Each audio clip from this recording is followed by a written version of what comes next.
evening and welcome back to Checkpoint.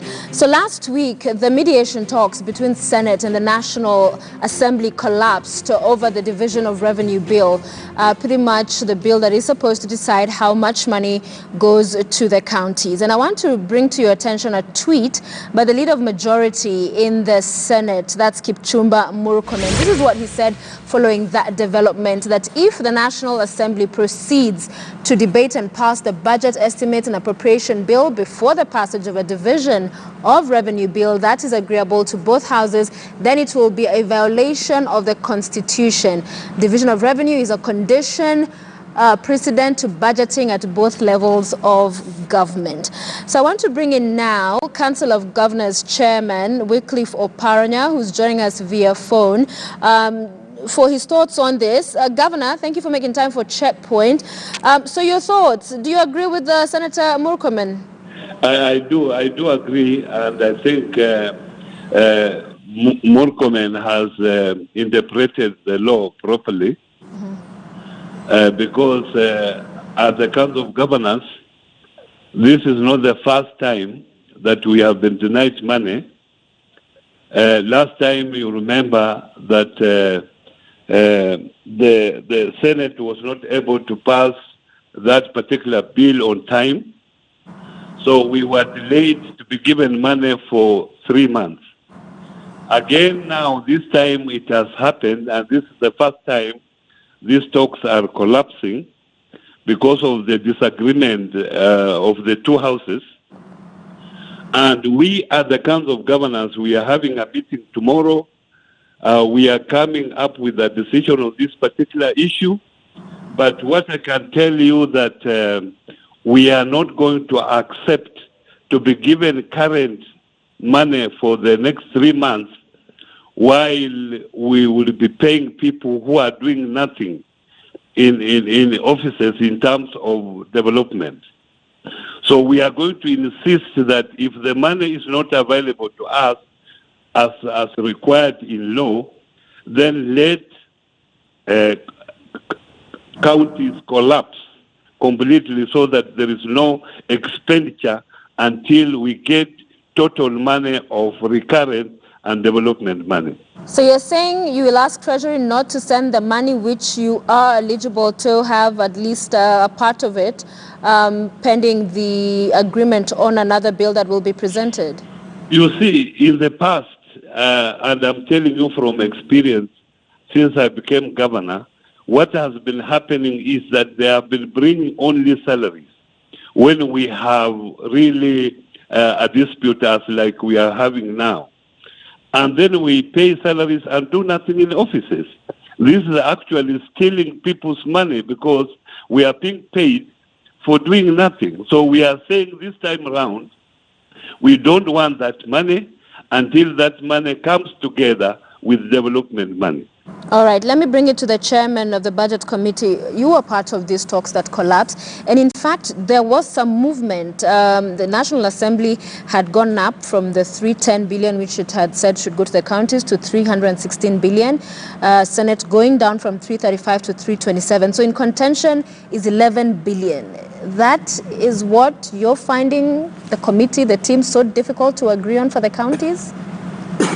Even agreeing on the increase from 310 to 316 was a real struggle because one, Sophia, when you're looking at the budget, and Kwame will tell you, the fiscal deficit we have is a deficit that the National Treasury has agreed even with development partners. And as Kwame told you, the more you go to borrow, your interest rates change. And part of the things they look at is your fiscal discipline.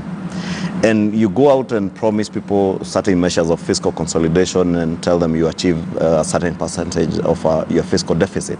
And therefore, when we looked at the budget in totality, including what was going out to the county governments, we look at where can we institute further cuts to be able to sacrifice something extra for the counties, and how far can we stretch and still be within the fiscal deficit that we intend to achieve this year. And remember, the East African states have a convergence zone of about 3.3, I think 3.3 or 3.5% by 2022. And therefore, you must work consistently to be able to achieve that fiscal deficit that you even target to 2022. And if you don't do it this year, if you miss it this year, you will not be able to achieve it this year. And as I was telling you, it's all about how much money are we spending. However much we does raise... this spending become relevant when it goes to the counties? Because you have the CRA agreeing with Senate on 325 or 335 it was initially. You know, with all respect to CRA, they are, and I'm sorry to say so, constitutional at times they are body? Yeah, they are constitutional, but they are too academic. And they are very blind to the reality of this nation at times. And that's what I was telling you, we're not blind to spend, we're not just talking about spending in the counties. Even in the national government, I told you, we instituted cuts in the national government. And we're even looking at what further cuts can we do in the national government budget to be able to sacrifice a little bit more for the counties. And so we could work with 6 billion shillings.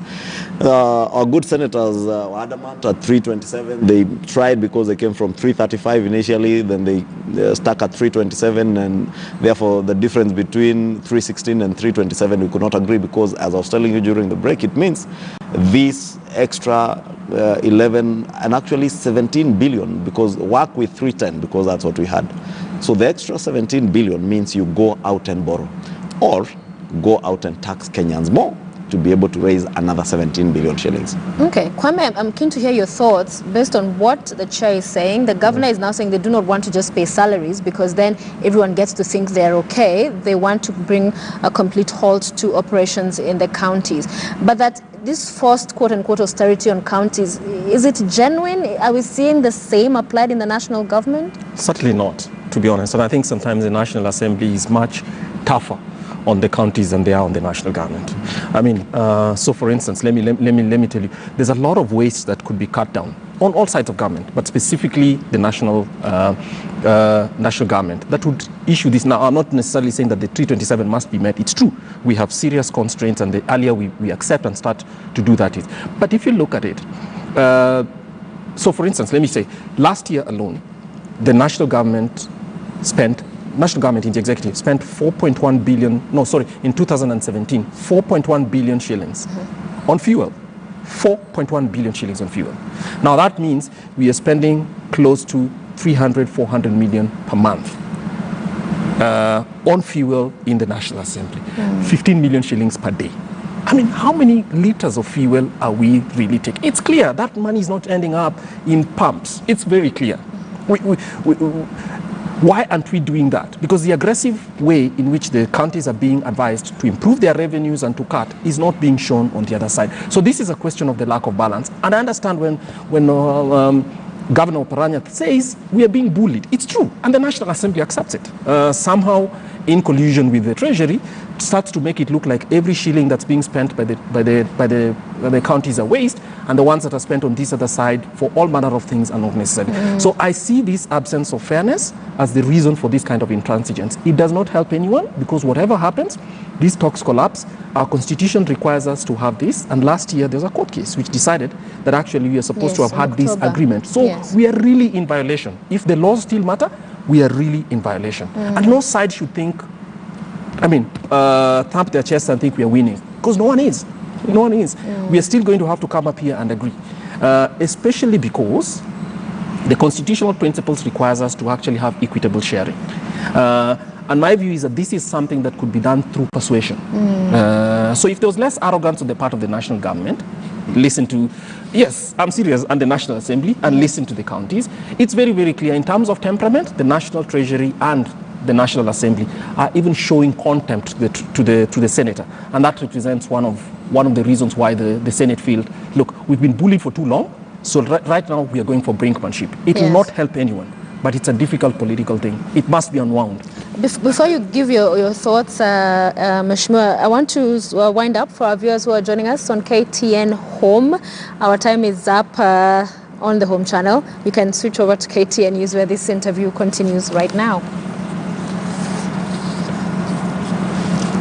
All right, yes, to your thoughts. I think my quick reaction to what Governor Oparanya says, especially in terms of them not agreeing to take any coin until you give us all our money, One, we must appreciate that even the Constitution did envisage that we could find ourselves in such a situation where we don't agree, and there are remedies. And in fact, there's nothing that stops the National Assembly as early as this Tuesday from having another division of revenue bill and restarting the whole process again. And therefore, all is not lost. And we shouldn't get to that point where Governor Paranya is saying that it's now take it or leave it. It's either our way or the highway. But it's because he as he said, and he's still with us on phone. But yes. I want to encourage Governor Paranya and senators and everybody that the National Assembly, remember there are very many members of Parliament in the National Assembly who are aspiring governors. Even in my own committee, I think I have not less than 3 members of Parliament who aspire to be governors. And therefore, you may assume they have an interest in protecting the counties. And all of us as Kenyans and as members of Parliament, we are bombarded every day by questions from our constituents on matters touching on roads that fall under the county government. We are bombarded by questions touching on dispensaries that fall under the county government. But bottom line, therefore, we have a responsibility to ensure the violation of law in as far as this, what we're seeing Murkomen and the senator arguing, the leader of majority. I don't think his argument really held water in terms of us violating the law, and especially in terms of passing the budget as it were without the division of revenue. And you just need to read Articles 218, I think from 215 to 218 of the Constitution, and see we are really not in violation. And the ruling last year in October as well. The ruling last year, that ruling has some point in law that, in fact, and even without the court ruling, we had begun asking ourselves, and what forced us to start thinking about it was the events of last year's finance bill. Remember, you pass estimates in June, or in May, June. Then you pass your finance bill after.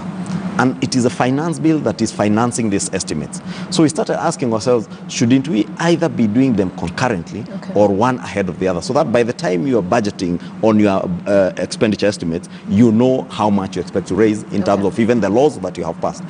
Same thing we have done this year, and maybe now those are the things that we are looking at how we'll be able to do them in future. Yes. But in terms of how and where we move to from here, I just want to tell Governor Paranya, the Council of Governors and Senate that all is not lost. We could still agree, and we still have an opportunity to agree. Okay. But I think the hardline positions that we take are what, as Kwame says, including will not yourselves, help any one of us. Will not, the grandstanding will not help. Governor, before I let you go, we will wait to hear what, as Council of Governors, you will have to say tomorrow. But for you, the way forward, and touch for me, if you will, how do we ensure predictability in future in as far as this division of revenue, so that we don't keep having this kind of acrimonious situations, going to mediation, grandstanding? Can it be more predictable so that even for planning way ahead, you know I can plan 2 years ahead? You see. Go ahead, sir.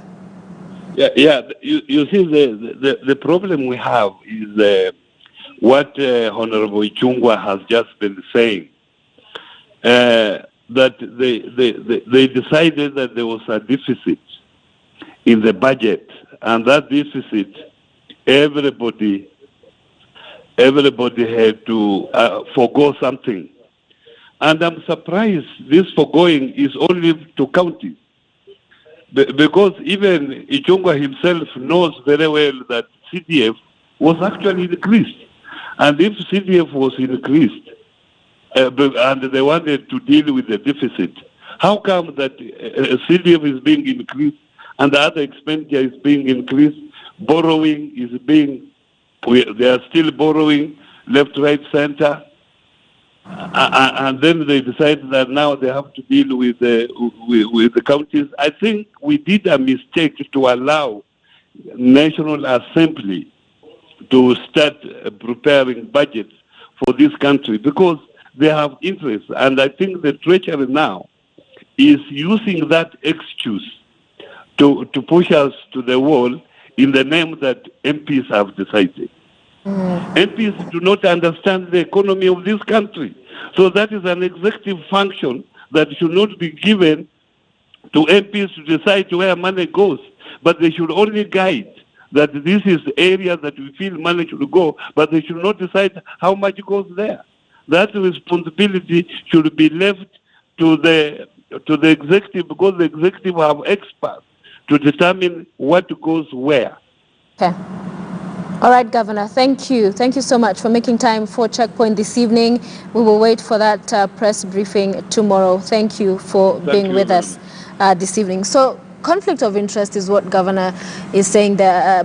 Before I come to Kwame, on your part, that you have increased CDF, and quite honestly on the austerity measures, I have interviewed several members of parliament in the recent past when it comes, and this is a matter that's constantly covered, your terms, now there's controversy around the housing allowance. Such things usually will happen really fast when they touch on the members of parliament.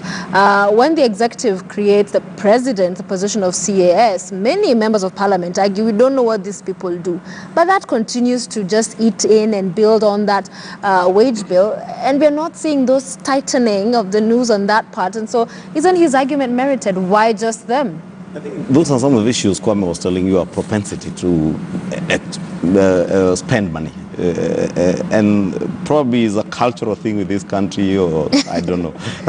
Everybody wants to spend and spend more.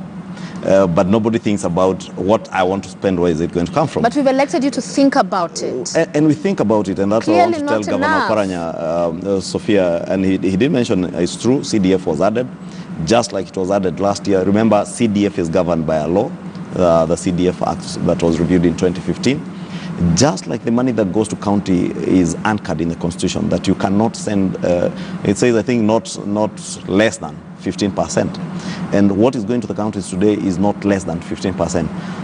But on outdated should the National Treasury have given counties anything less than 15%, we would still have increased that money to meet that constitutional threshold.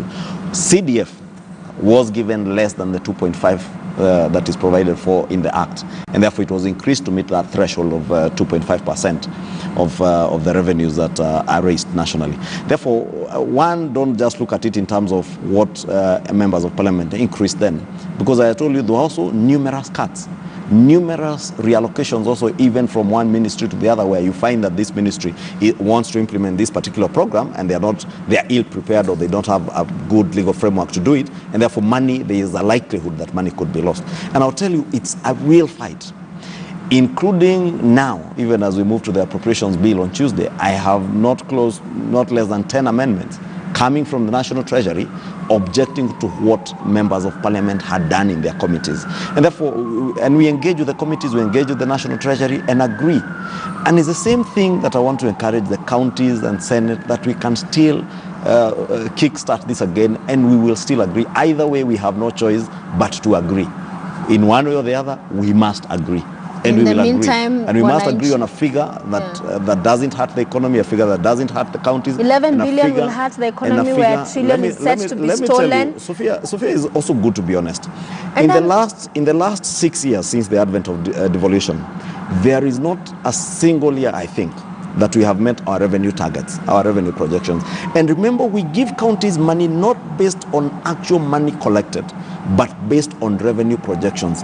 And every time that you do not meet your revenue projections, Article 219 of the Constitution protects the counties, that whatever loss or whatever shortfall you have in your revenue projections will be borne by the national government. And I'll tell you, in the last 6 or so years, the national government has borne to the tune of, I think the last estimates I had, which was in 2018, was about 330 billion shillings.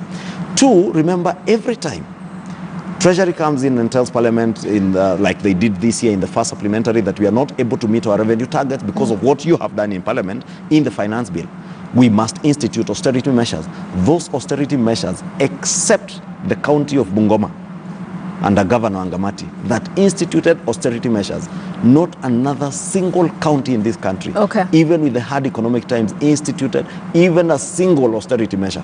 All right, Kwame, as I bring this to you and touch for me, because there was a conversation, I believe, last week around whether the government is killing devolution, something of the sort. I don't know if you caught that.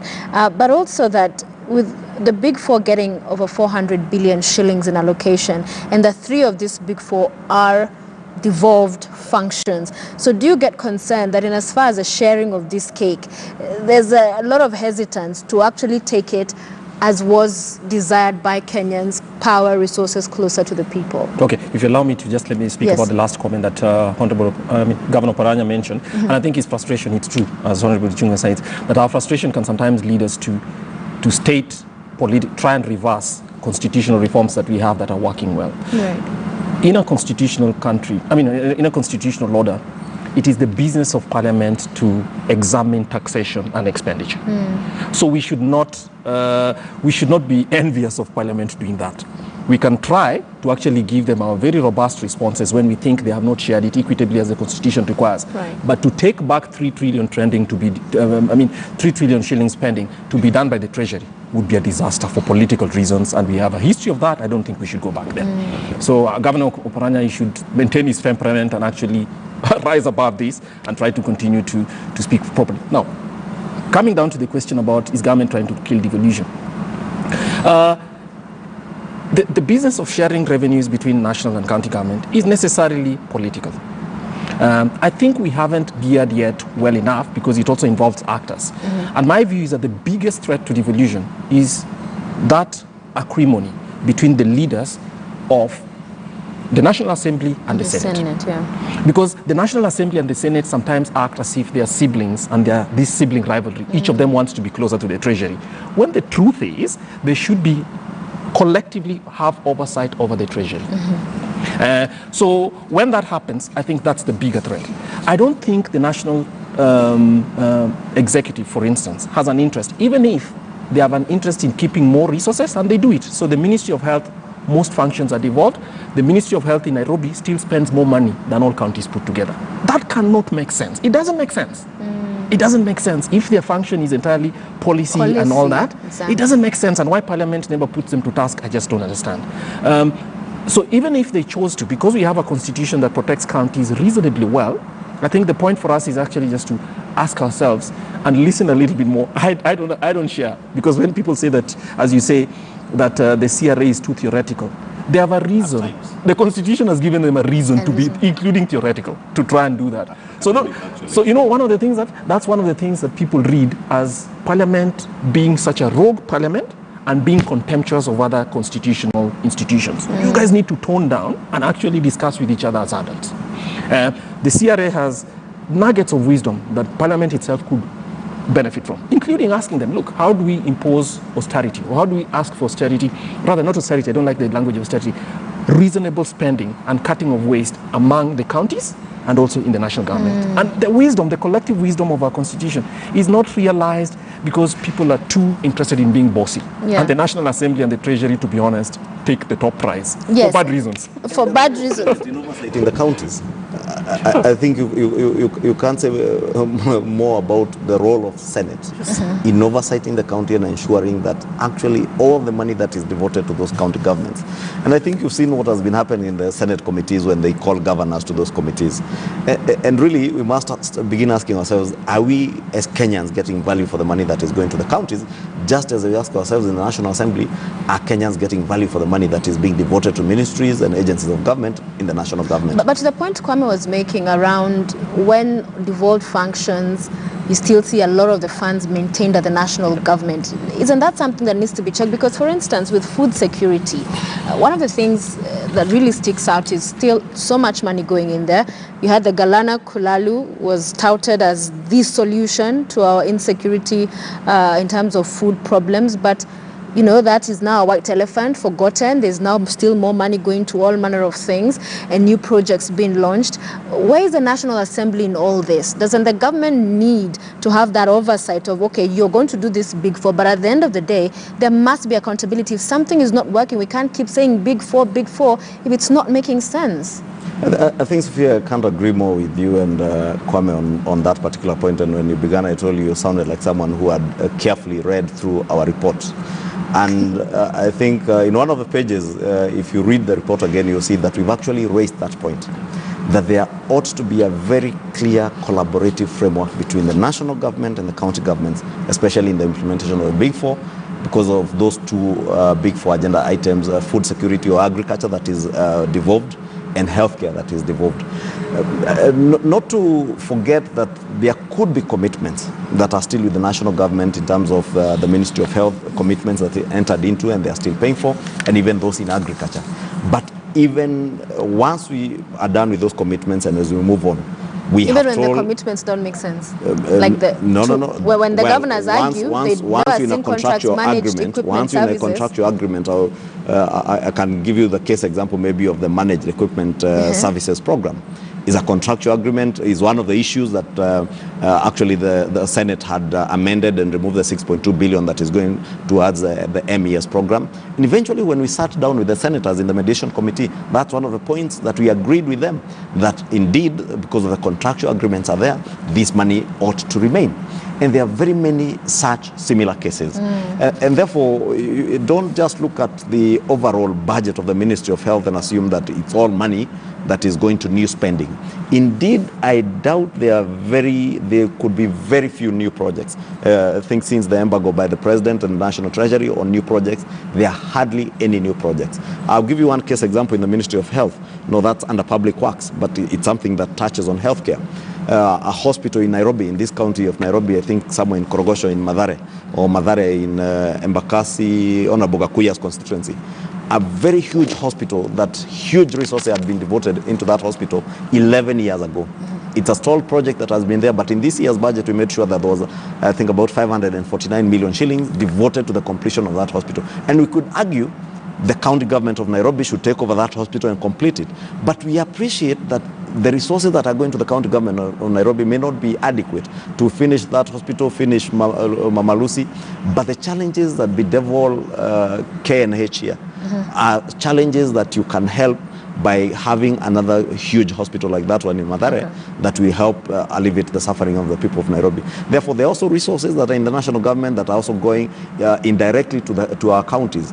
Things like water, also there are functions that fall under the national government and those that fall under the county government. Yeah, our time is up. Kwame, I'll have you give your closing remarks before I come to you to talk to us briefly as well about the reported assault of the Wajir woman, Representative Fatma Gedi, who's a member of your committee, allegedly over failure to allocate funds to a constituent member. But your closing remarks? Well, my closing remarks is, I think, my view is that we are not in a good debt position. Okay. I think the cabinet secretary mentions it. He's on record. But if you're shuffling debt by paying the same amount and then borrowing the same amount, it tells you that the debt position is not being managed. Our budget deficit is at, I think, 5.7, 5.6 as he claims. We will miss our revenue targets, and that means our deficit will be wider. So those two things worry me. And of course, while there's a debt management plan which is presented together with this to Parliament and all that, I think Parliament needs to pay a little bit more attention. And it doesn't have to be confrontational, but to pay a little bit more attention and say, why is it that revenue targets are being missed? And it's clear why. We cannot ask the KRA to squeeze out of this economy more money than is available, because otherwise Kenyans will starve. So every time you approve expenditure, you must know that one of the other things that you've done, when you approve expenditure, it means you have approved future taxes or taxes immediately, so that that's paid for. And that responsibility rests with Parliament. The second issue that I saw here is the cabinet secretary made some fantastic things. One of the things he said is that he's expanding the social protection funds, orphans and vulnerable children, and the funds for retired persons and the older persons, which is nice. And I think he's dedicated about 16 billion to all that. A good number. But what he's not telling us, how many people are benefiting from this. So for instance, if you told us that we have 50 billion, I think, 50 billion that's going out to 54 billion that's going out to free secondary education. Fantastic thing. And that's squarely national government responsibility. It should be supported. When I calculated back the numbers at about 100,000 per child for a whole year, what it came down to is less than 1 million students, about 1 million students. We have 6 million students in high school. Parliament should ask, so who are the students receiving the bursary and not others, because that's one place where we have it. That's important as well, so that as we're pushing more students into TVETs and all those other things, there's less pressure on you as parliamentarians to actually come back and say, I mean, for your people to line up in your office in the constituency asking you to set them up for bursaries. But finally, it's just wastage. I think the cabinet secretary said that, well, we are cutting down on wastage and many other things, but why are budgets for many other things, communication, stationery, all these things, budgets are growing, while at the same time, I'd have wanted to see at least a cap on budgets, say, for stationery and all these other things, and buy space through growth and all other things. Okay. In general, we have a budget that is, Parliament does its best, but we have, or rather, they could do better, but still, we have a budget where we are dedicating 2 billion here to everything, and then distributing the entire 3 trillion. At the end of the year, that's why we are asking. 6.3% growth is impressive, but Kenyans don't feel it. Don't feel it. All right. Finally, Mheshimiwa, people were concerned when they heard about that reported assault of your member by allegedly MP Rashid Kasim, who's been charged, released on bond on the same. How did that happen? I think since it's now a matter in court, I don't know how much Cannot get quite leeway into we But to those have. who say, but I is think this the kind of concern power? really should be on what can a member of parliament sitting in a committee be able to do? Yes. And I think I get confronted with a lot of those things, and probably it's just the way we react when someone raises an issue with you. Because a lot of members of parliament walk to me and raise issues with me. I didn't get this road in my constituency, this project that was promised during the campaigns, this and that road, that school. It's just how you respond to somebody. Okay. But people, both in parliament and outside, must understand that members of committees, one, do not have powers to allocate money by themselves. Okay. It is a collective decision by committee members based on empirical data and evidence. And therefore, you may request a member in the committee to help with something, but they are tied as to what they can do. One, there is nobody who will be able to pick something from the skies and just insert into the budget at the committee stage. That is impractical and it cannot happen. And therefore, it was a rather unfortunate situation, and I hope it never happens again to any member of parliament, not just any member of the Budget and Appropriations Committee. All right, thank you very much. Kimani Ichung'wah is the chairperson of the Budget Committee in the National Assembly, Kikuyu Member of Parliament as well. Kwame Owino, CEO, Institute of Economic Affairs, with us this evening. Thank you, gentlemen. We also had the Governor, Kakamega County, who is also the chair of the Council of Governors, and he indicated tomorrow they will release a statement on their way forward as a Council of Governors. Thank you for watching. Stay with us after this break. More news. We have House of Cards and later on sports news.